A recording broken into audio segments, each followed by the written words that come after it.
then there's this idea, it's all represented in the same way. Again, it's this idea, especially the mandala up in the top right, it's the idea of this perfection of crystalline structure. And that's what the yogis are trying to attain when they organize their bodies. They're trying to get every single layer of their being aligned properly. And it's something like, you can kind of see an echo of that in the, I think that's a Tibetan sand painting, if I remember correctly, on the bottom left. The idea is that if you get yourself aligned properly, then information can flow along that tree that's you without impediment, something like that. And that would be like a state of optimal health. And that both physical and spiritual exercises can put you in that state. And that's, well, those are all clouds of ideas that surround this idea of a ladder to heaven. So Jacob is talking to God, and God says, "Behold, I am with thee, and I will keep thee in all places where you go, and bring you again into this land, for I won't leave you until I have done that which I have spoken to you of." And Jacob awakened out of his sleep, and he said, "Surely the Lord is in this place, and I knew it not." And he was afraid and said, "How dreadful is this place! This is none other but the house of God, and this is the gate of heaven." And Jacob rose up early in the morning and took the stone that he had put for his pillows and set it up for a pillar and poured oil on top of it. That's a sacrifice. And he called the name of that place Bethel, but the name of the city was called Luz at the first. And Jacob vowed a vow, saying, "If God will be with me and will keep me in this way that I go, and will give me bread to eat and raiment to put on, so that I come again to my father's house in peace, then shall the Lord be my God. And this stone which I have set for a pillar shall be God's house. And of all of that that is given to me, I will surely give the 10th unto thee." And that's a pretty good place to stop. So now I'll just conclude. So you have this very morally ambivalent character, right, who's so far, pretty much everything he's done that we're familiar with is not good. So he's betrayed his brother horribly twice, badly enough so that his brother wants to kill him, and everyone can kind of sympathize with his brother. So, and then he runs away, essentially, because his mother tells him to, which is not exactly a testament to his character. And despite that, strangely enough, he has this experience, and that's heartening, I guess. And that's the point, is that people are predisposed to terrible error. There's no doubt about that. And yet, when I was writing my latest book, I had a friend of mine, Norman Deutsch, wrote the foreword. And Norman's written a couple of great books, and he's Jewish. And he read some of what I'd written, and he took me to task for making the God of the Old Testament, from a Christian perspective, too harsh and unforgiving. And I rewrote a fair bit of it because of his criticism and because of what I've learned doing these lectures. It's like, it's not exactly right, I mean, what happens in the Old Testament is if you screw up, especially if you know you do, and you decide that you're not going to do anything about it, so it's conscious and deliberate, then look the hell out. You are in serious trouble. And I actually think that's also psychologically accurate. One of the things Jung pointed out, and this always struck me, was that if you don't know what you're doing, this is actually in the Gospel of Thomas as well, interestingly enough, as one of the Gnostic Gospels, Christ tells his followers something like, if you make a mistake and you don't know what you're doing, then you'll be forgiven for it. But if you make a mistake knowing what you're doing, and you do it anyways, then good luck to you. And I think that's psychologically accurate. I mean,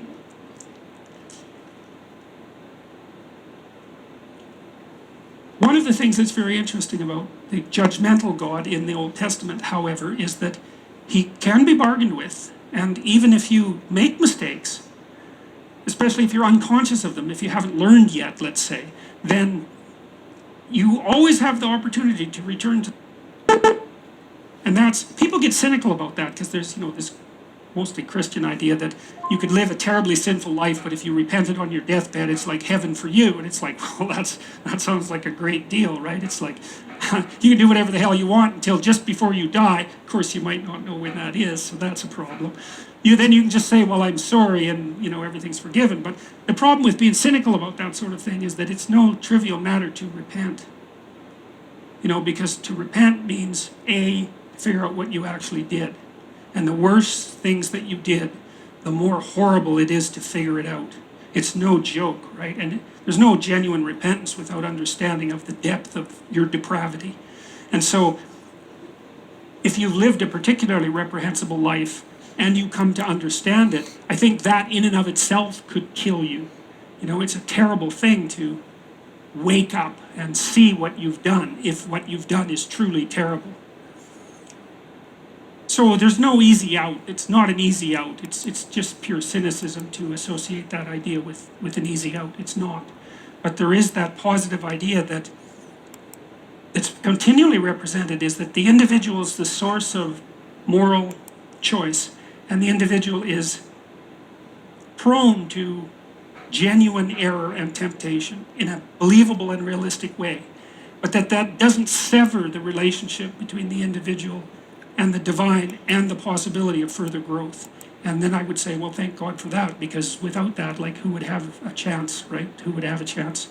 And so the idea that the deity as presented, the infinite, let's say, as presented in the Old Testament is merely judgmental is definitely wrong, and is in fact something that you can contend with and bargain with. Oh, I'll close with one thing. One of the things that I learned while I was going through this was the meaning of the name Israel, because Jacob eventually gets named Israel.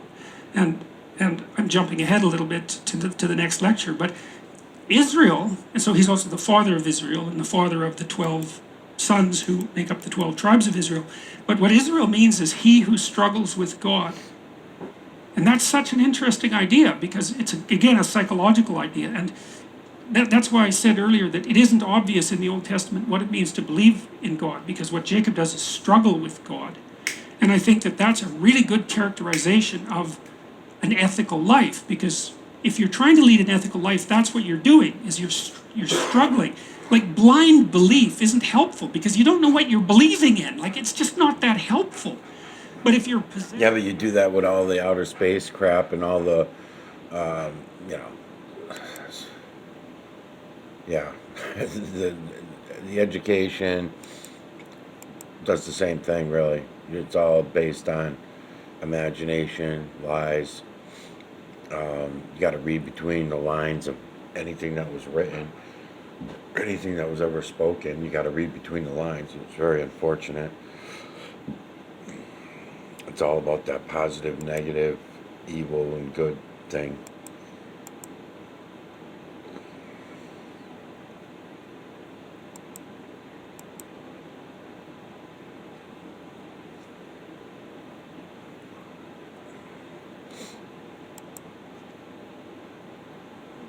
vessels with God exists in. And that's not happy, naive belief in, an eternally blessed afterlife. It's not that. It's not a wish fulfillment. It's to be actively engaged in life, in the difficulties of life, right? And trying to find the path. Because that's what wrestling with God is trying to find the path. And that seems to me what belief means fundamentally in the Old Testament, perhaps in the New Testament as well, is that belief is expressed in trying to find the path. And that's an ethical struggle, and it's a real struggle. It's the struggle of life. So as long as you're willing to engage in that struggle, then hypothetically you have the divine behind you. And so I believe that. I think that's true.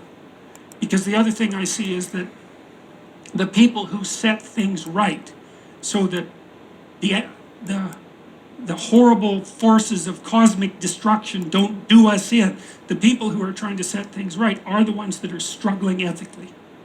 And so, and that, there is a redemptive element to that. And I don't think there's any way of being cynical about that. So, also thank you, Will.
Neostrata has specific solutions for different.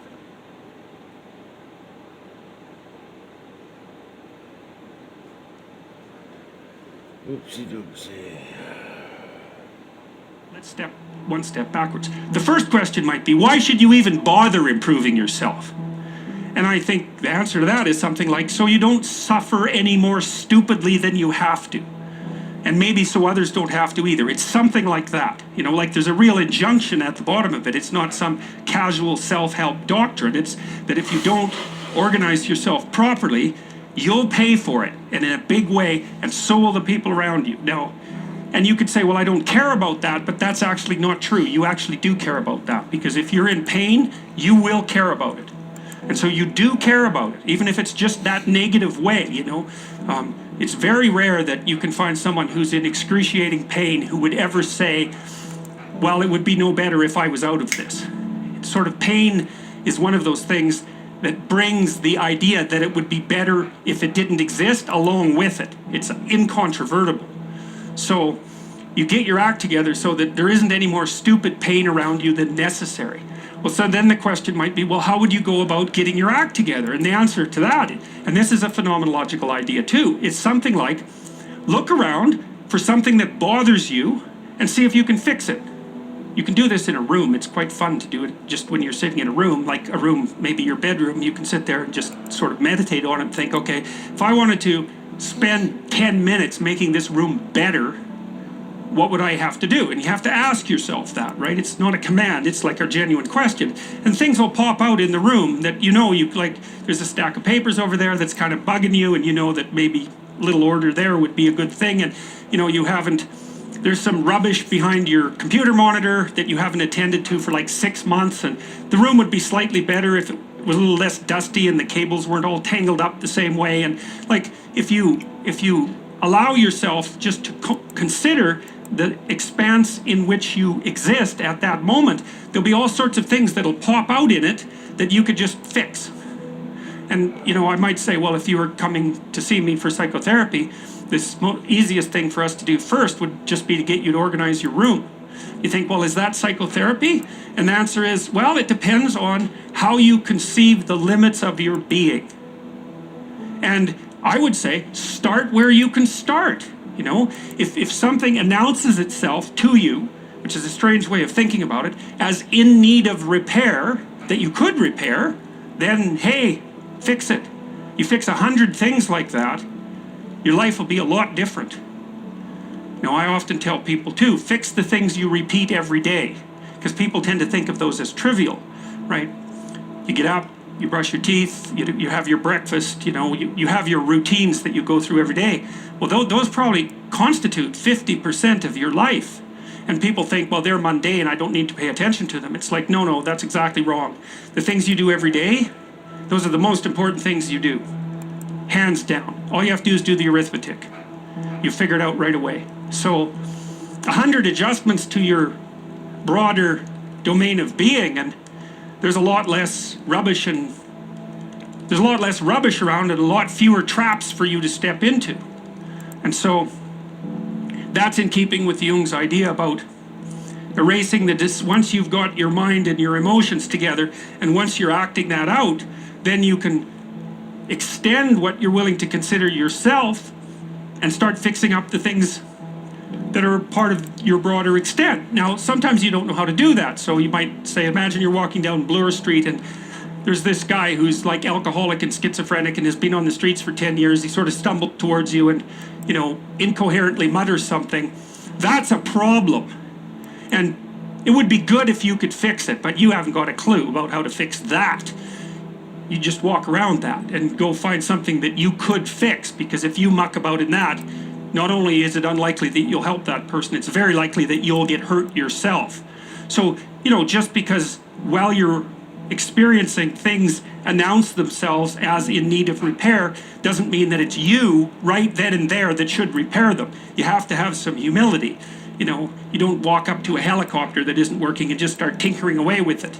You have to stay within your domain of competence. But most of the time, if people look at their lives, you know, It's a very interesting thing to do.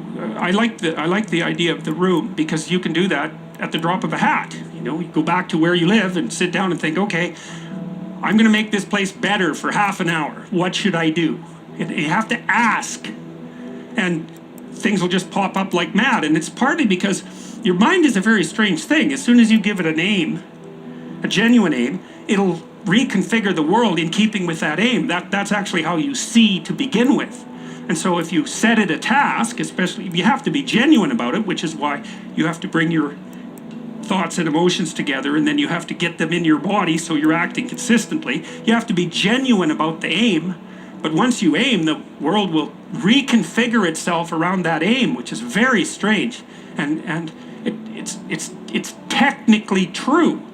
You know, the best example of that, you have all seen this video where you watch the basketballs being tossed back and forth between members of the white team versus the black team, and while you're doing that, a gorilla walks up into the middle of the video and you don't see it. It's like, you know, if you thought about that experiment for about 5 years, that would be about the right amount of time to spend thinking about it, because what it shows you is that you see what you aim at. And that, man, if you can get one thing through your head as a consequence of even being in university, that would be a good one. You see what you aim at. And so, because one inference you might draw from that is, be careful what you aim at, right? What you aim at determines the way the world manifests itself to you.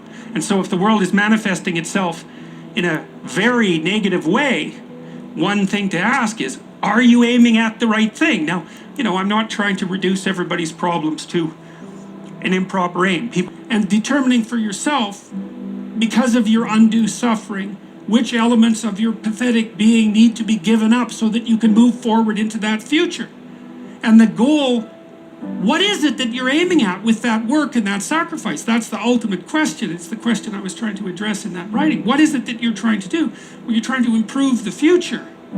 We believe that the future can be improved. We believe that it can be improved as a consequence of our sacrificial work. And so, once again, what are the limitations? What are the limits to that? What are the necessary limits to that? I would say we don't know. I would say as well that that's actually something that the entire corpus of biblical stories is trying desperately to articulate, to figure out and articulate, right? We conjured up this remarkable idea. The future exists. We can see it even though it's only potential. We can adjust our behavior in the present in order to maximize our probability of success in the future. How best to do that? Well, the idea is something like, don't hesitate to offer the ultimate sacrifice if you want the future to turn out ultimately well. Now, obviously, that idea is clothed in metaphysical speculation and religious imagery, but it still remains an intensely practical issue, right? What is it that you could contract for, let's say, if you were willing to give up everything about you that's weak and unworthy? Then you were talking about negotiation, right? And you said, well, you said something like, don't people who feel good about themselves, aren't they able to negotiate better? And negotiation is actually a practical issue to some degree. Like, the first thing is that you have to figure out what you want. Because you were saying, well, it's not merely rational. It's like, yeah, that's for sure. You have to bargain from a position of authority, let's say, not power. Authority is a better word. But you don't have authority unless you know what you're talking about, and unless you can bring, and you can't say no unless you've set yourself up with alternatives. So when you go to your boss and you negotiate for a raise, you need to have the sort of CV that enables you to go find another job. And you have to have your CV prepared, and you have to have looked for another job, and you have to be able to get one. Because then you can go in there and say, I'm not as productive as I could be at my current level of remuneration. It's not reflective of what I'm able to do, and I want this, and this is what will happen. If you give me this, this will be the good things that will happen, and what do you think of that? And the person is going to know, even by the way that you hold yourself while you're having the discussion, whether or not you're someone with options. And you can't fake that. Well, you can, but it's not helpful. Like, it just doesn't work for very many iterations.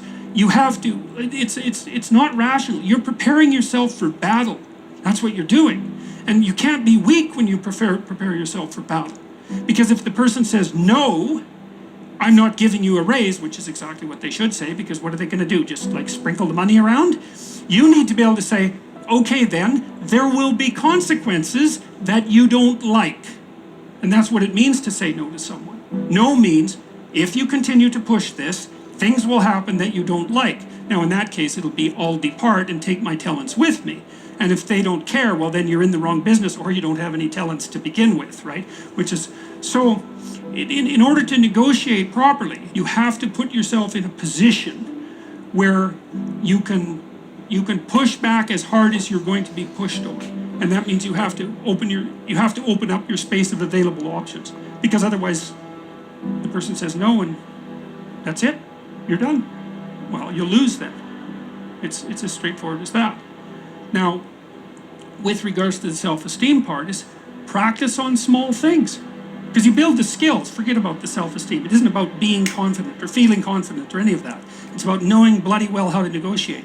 Start with small things, you know. So you'll notice that there are things in your relationships in particular that aren't the way you want them to be, and that you could see how could be improved. It's like, figure out how they can be improved, negotiate with your partner, make the incremental improvement. Keep doing that. You'll get better and better at it. And then you'll be able to go out and have a harder negotiation in the world. So, you know, people have told me many times that when they listen to me talk, they're hearing things that they already knew but didn't know how to say. It's something like that. And this is one of those things that I think is exactly like that. I mean, I think it's at the very core of our moral knowledge, which is our behavioral knowledge and our perceptual knowledge. I mean, let's get this straight. Moral knowledge is no trivial matter. It's knowledge about how it is that you orient yourself in the world. There's no more profoundly necessary form of knowledge. Well, it's predicated on something that's exactly like this. We know that we have to make sacrifices. We know that we have to aim at what's good. So then why isn't that we don't aim at what's best and make the sacrifices that are necessary in order to bring that into play? I think it seems to me that in some sense that's self-evident. The question is why we don't do it, but there's answers to that too already in the material that we've covered. Life is hard, and it hurts people. It's rife with limitation, and some of it's arbitrary, and it's no wonder, and some of it's unjust, and some of it's worse, some of it's malevolent, which is even worse, and something I haven't talked about at all in this lecture. It's not surprising that that combination of vicissitude can turn people against being. But I think even when that happens, and even when people have the kind of history that if they revealed to you, you would say, well, it's no wonder you turned out that way. The people who turn out that way still know that it's wrong. They still know that however deep their own suffering, however arbitrary their own suffering, however much that's caused by the malevolence of others, as well as the tragedy of existence, that does not in any way justify their turning away from the good.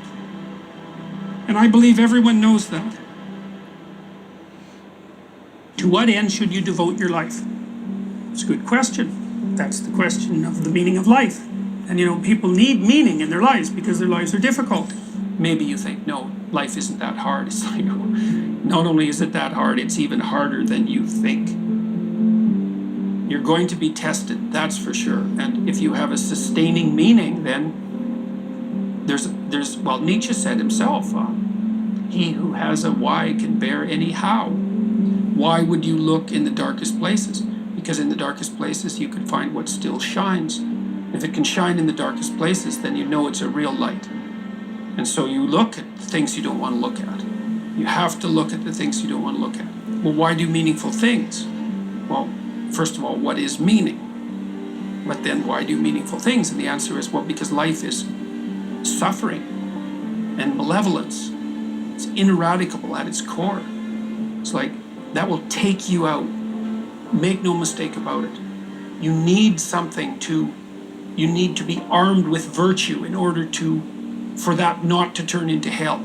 Really, you really need that. And it isn't just your hell, that's bad enough. That can be really bad, especially when you're contributing to it, right? Because then not only are you suffering, but you know you're the agent that's producing the suffering. And then maybe that's not just for you, it's like you're taking out your family. If you're really good at it, you're taking out large swaths of your community. That's hell.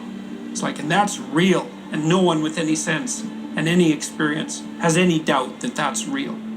And then they all could easily think of how, even though it's already bad, you could make it way worse. Everyone knows that. So what's the bulwark against that? Nobility of purpose. That's it.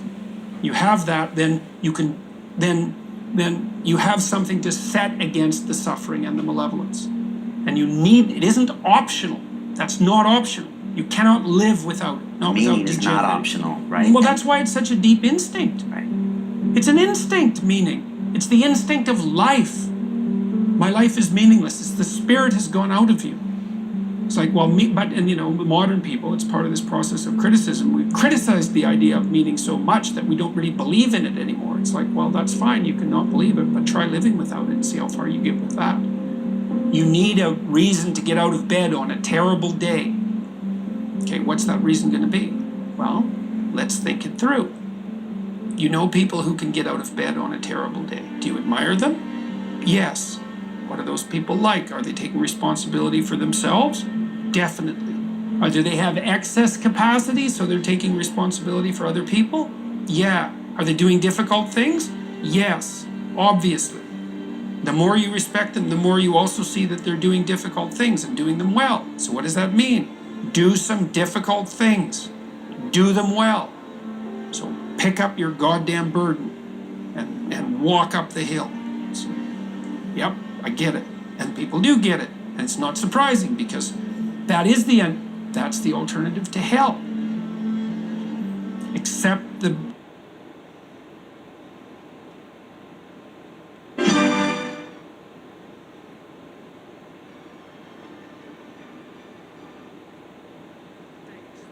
or engage in.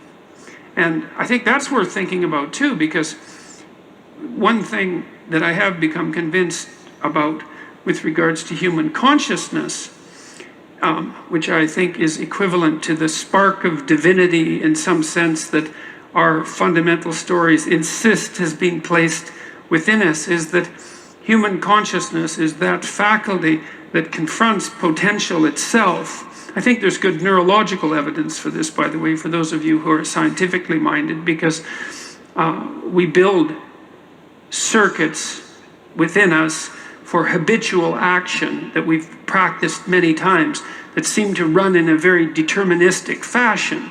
And we are a strange combination of deterministic and non-deterministic as far as I can tell. But what our consciousness seems to be for is to encounter those things that we have not yet encountered. And those things that we have not yet encountered seem to me to be those things that have not yet been brought into being. And so you could say that what our consciousness is for the encounter with potential.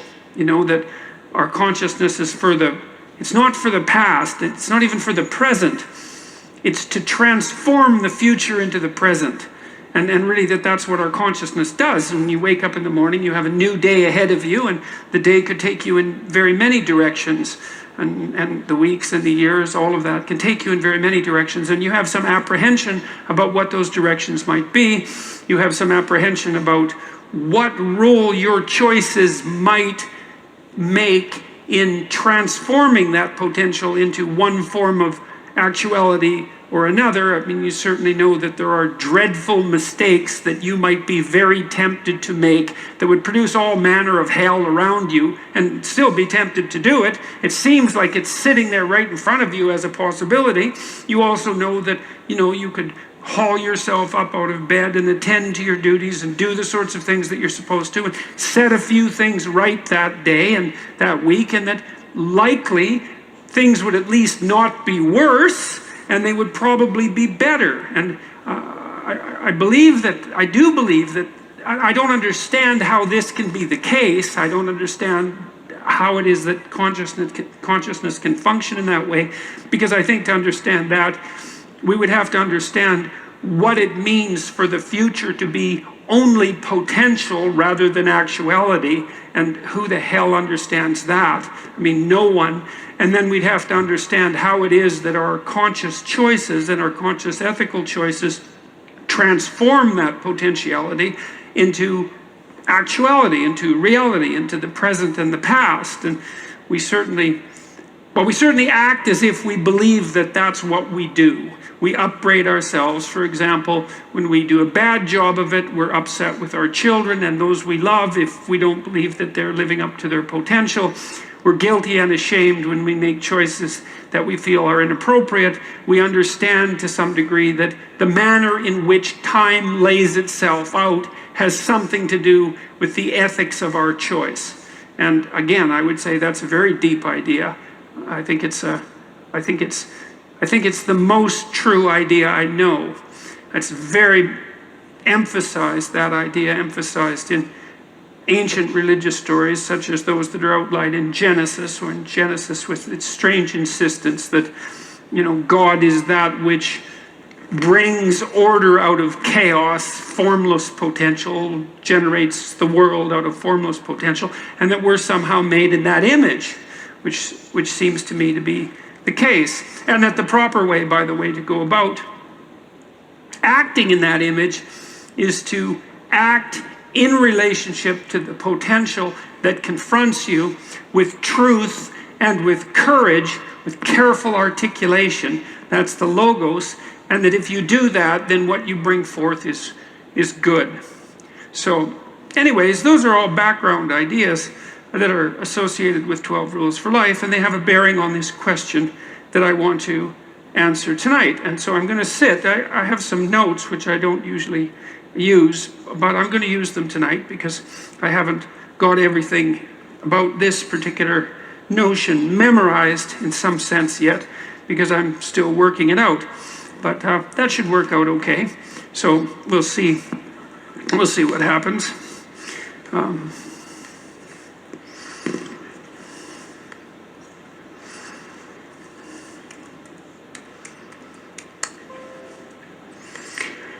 So yeah, well, good. So Windows worked, that's always good. I've seen it not work sometimes when Bill Gates demonstrates it, and that's got to be very, very embarrassing.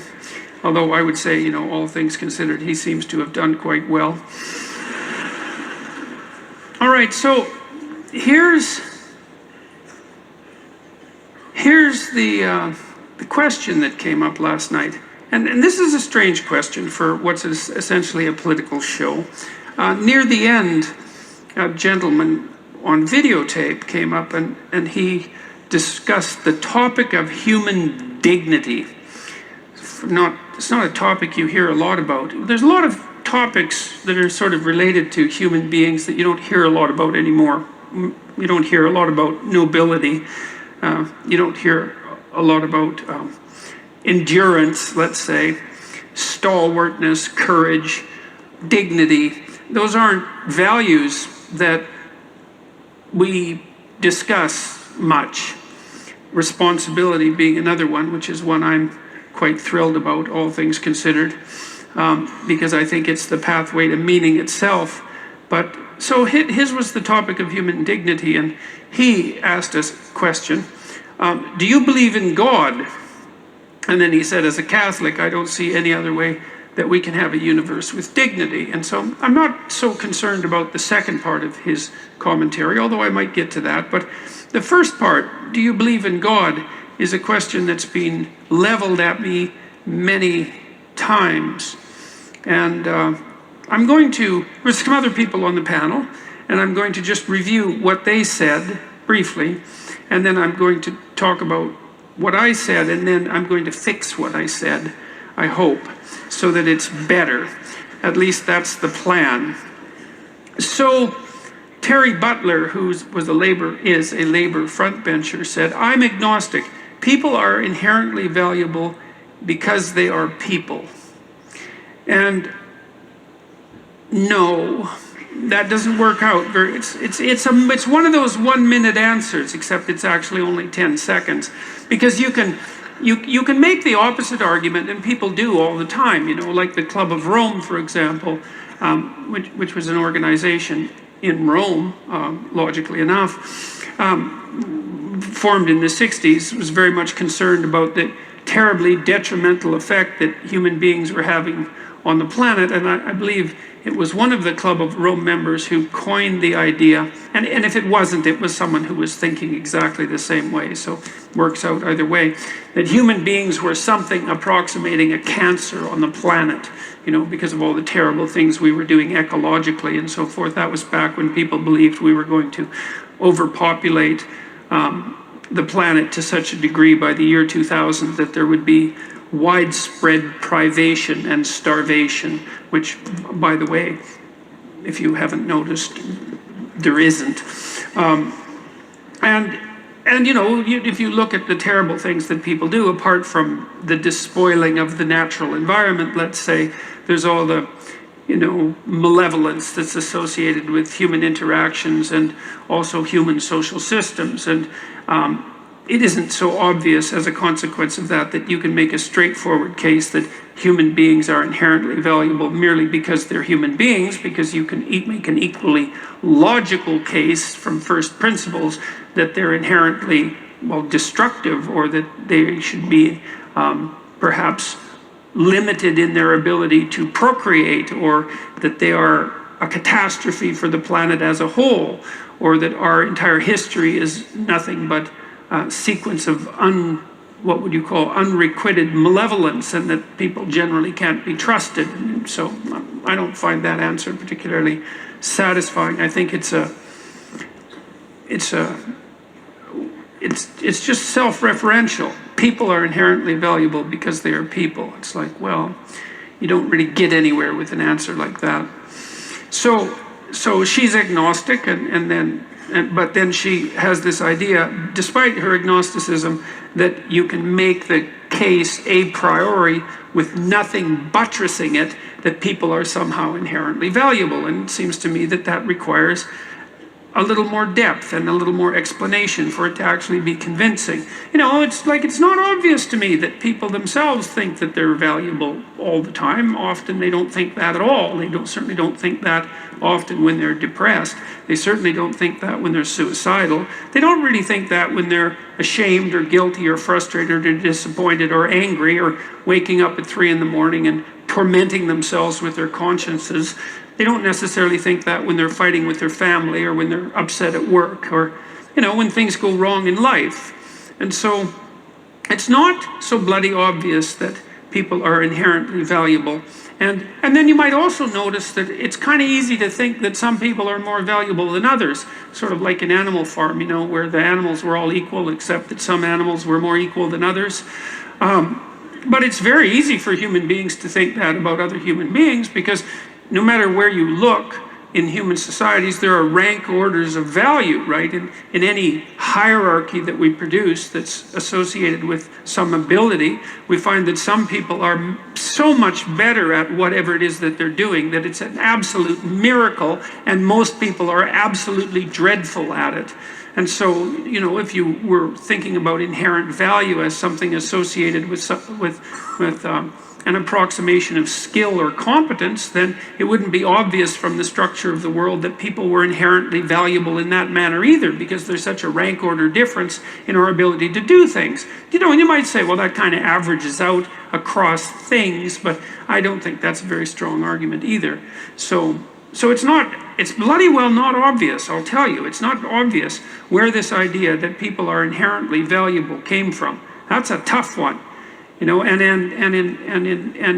in aristocratic states or tyrannical states, it's certainly not obvious at all that there's any acceptance of the notion that people are inherently valuable. It's like there's no necessary presumption of innocence, for example, and you don't have any sovereign right to your own destiny, like you're not granted the rights, not granted, because that's the wrong way of thinking about it, your rights as a sovereign individual who has the responsibility and the capability to determine the destiny of the state itself don't exist. That doesn't exist as a concept, and so I don't see that there's anything there that speaks of inherent value either. So it's by no means an obvious concept. In fact, I think it's one of the least obvious concepts that human beings have ever come up with, that each of us in some strange manner is to be attributed some divine spark, let's say, that makes us equal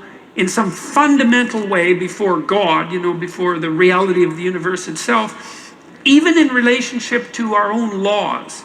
I mean, if you want a miracle for an idea, I can't think of one that's more unlikely than that. So I've been puzzling over that for a very long time because I cannot understand why in the world that idea ever came to be, or how in the world we ever agreed to act as if it was true. It's really something, and we should let that go. We let that idea go to our great peril. It's a fundamental, remarkable, fundamental idea. And what's so interesting about it too is that once you have that idea, weird as it is and improbable as it is, and you start to organize your social relationships in accordance with it, well, then they work. So my rule too is treat yourself as if you're someone responsible for helping. And it's sort of predicated on the idea that regardless of your inadequacies and your malevolence, which, I'm sure you have many inadequacies and no shortage of malevolence, just like everyone else. Regardless of that, you have a moral obligation, so that would be a responsibility, to assume that despite all evidence, that there's actually something of intrinsic worth about you, and that as a consequence, you're duty bound to treat yourself like that is true. And then it turns out that if you do that, well, then your life gets better. And I don't mean happier exactly, although I would say it gets happier. I mean it gets richer and more meaningful and deeper and more worthwhile, and you become more educated and you become wiser, and you treat yourself with more respect, and you're a better model for other people, and you're a better father or better sister or better mother, whatever it happens to be. And you're less ridden by that guilt that gnaws at you, and shame that's there otherwise saying you're not what you could be, you're not what you could be. And that's a hell of a voice to get rid of, and it's certainly not one that's easy to ignore. So that's a pretty good, that idea that there's something divine, let's say, that resides within you of ultimate worth. Even as a philosophical statement or a psychological statement rather than a metaphysical statement, it seems to be a precondition for establishing properly harmonious relationships with yourself.